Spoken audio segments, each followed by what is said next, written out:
Hello, hello, friends. Coming to you live. Two lives in one day. I know, right? Still can't believe I did a live at 7 something this morning. But I am here in San Diego now. And this is your first live cast with me. I'm Natasha Hazlett, and I help entrepreneurs from around the world get the clarity, confidence, and strategies that they need to boost their income and their level of influence in the world without working longer hours. And I am here at the lodge at Torrey Pines. And what's up, Mignon? Hey, friend. So I've learned some important lessons here. Hey, Morgan. What's going on, friend? So I just got here this morning. Y'all, I don't travel a lot for work. I mean, there was like 1 year where I think we traveled a lot for speaking engagements. But stuff is really tamed down, especially with the baby. So I've never had like a quick day trip. Like literally, y'all, like I got here at like 10 o'clock in the morning, and my flight tomorrow leaves at 10 o'clock in the morning. Yes, this place is really cute. Like, I mean, I really like it. It's really fun. I mean, I wish I was a golfer because I'd probably appreciate it that much more. I think this is like a golf haven. Thank you. You're so sweet. So here, I'll show you. So I'm here on the patio having a little cocktail after speaking today. So pool area, and one of the so it's really pretty, gorgeous golf course. You can see the ocean off in the distance. So one of the most important things that I discovered about San Diego is that apparently there's this thing called like June gloom. What? I thought like California is like sunny like all the time. No, apparently it's not. Apparently there's this thing called June gloom, which apparently follows up gray May or May gray or something. So apparently, like it's actually sunnier and warmer in Boise, Idaho than it is in San Diego. Mind blown. Anyways, so I was speaking to this group at the Speakers Roundtable, and by the way, that's why I have to wear this sweater. Thank goodness at the last second I grabbed my sweater, because I was thinking to myself, there's no way, like if it's super hot in Boise, then clearly it's going to be super sunny and warm in San Diego. Clearly I was mistaken. So anyway, so I spoke today to a group. It's called the Speakers Roundtable. Basically, this is like 20 of the world's best speakers. Like truly, if you're not familiar with the speaker industry, there's a group. It's called the National Speakers Association, and these are like the professional speakers. Like when you work for a company and you go to their big trainings, they bring in these specialized speakers that are professionals, and so the National Speakers Association is this huge organization, and basically the Speakers Roundtable, most of them are like former National Speaker Association presidents and Hall of Fame speakers. Hall of Fame speakers, people. This is crazy, right? And little me is going to talk to them, and I have to tell you, I was like so nervous at first because these people are like highly trained speakers, and y'all know me. I mean, y'all been on my lives. Like I'm totally ADD, and my professional training in speaking came from Elaine Klein from the Junior League of Boise when she did like a 30-minute training on public speaking. That was like the only level of training that I ever gotten. That's it. All these other people are like consummate professionals. So here I am. I decided that I was going to go rogue. I wore my pink dress because I was like, you know what? Like that's probably like not even allowed in the speaker space. Like you're supposed to be like super demure, and I'm like, no. I mean, I'm the elephant in the room. I mean, the kind of skinny elephant in the room, but skinnier elephant in the room now, thanks to Christy. But I'm just going to flaunt the fact that like I'm not worried about the fact that I am not super polished. Like there is this amazing woman named Patricia Fripp.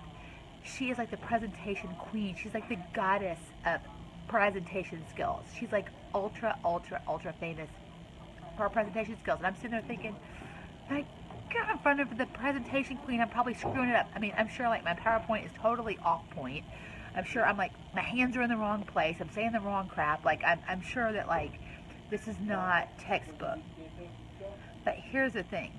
And you may be in some situation like this where you feel like you're out of your league. And, I could have been totally scared, but instead I just decided to embrace it. I'm like, you know what? Here's what I know. What I know is that I have done some really cool stuff in our business and in our clients' business. Really cool stuff that I am proud of. Stuff that works. You don't take a client from $30,000 a year to making $40,000 in a month when you don't know what the hell you're talking about.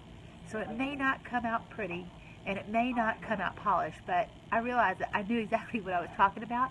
And my focus, instead of trying to be like so focused on the fact that I'm not going to do it all right, maybe by their standards, my focus was to pour into them, those people that are like legends in their industry, giants at like literally at the top of their game.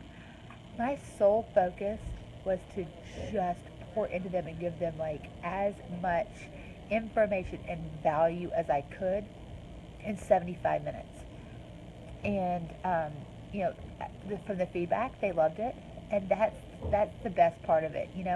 A very close friend, Don Hudson, is the one that invited me and asked me to speak, and my primary concern was I wanted to do Don proud, and he was. And so I think that today was a super success. And the bottom line is, y'all, like, such an important lesson. Like, I really just think that there are times when you can feel like you're like out of your league. But these are those opportunities to just dig in. And when you do what you do, and you know that you get amazing results for people, you just focus on that. You just focus on that. You stand. I stood up there today in my zone of truth, in my power space, and I was proud of what I did. I know that what I teach works, and I think that they felt that, and that was really cool. It goes back to the whole concept of, you may not have all the certifications, you may not have all the designations. Am I a professional certified coach? No, I don't have a certification by my name. But you know what? I freaking get results. The results speak for themselves, and that is what is so important. That's what you have to remember, guys. Like, don't worry about the certifications. Don't worry about the trophies on your shelf or a lack thereof. Don't worry about the awards. I mean, those can be great additional bells and whistles and, things that you obviously want to use if you have them. Flaunt them in your marketing, by all means. But if you don't have them, that doesn't mean that you can't go and knock it out of the park. And that was what today was for me. Just a realization that, when I am operating in my zone of genius, like, I am truly unstoppable. And it doesn't even matter if these other people have spoken to audiences of thousands and thousands and thousands of people. It doesn't matter if these people command $20,000 and $25,000 per speaking gig. It doesn't matter all of that, because when I'm standing in my zone of truth, when I am in my zone of genius, and I am just standing in my truth and just sharing that, and my focus starts.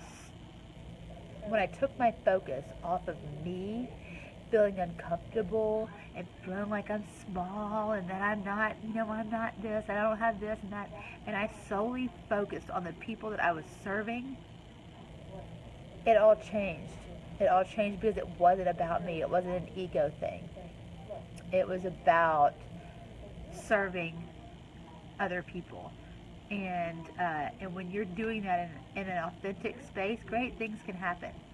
So anyway, so that is what has happened. That is what is going on. So I survived. I thrived.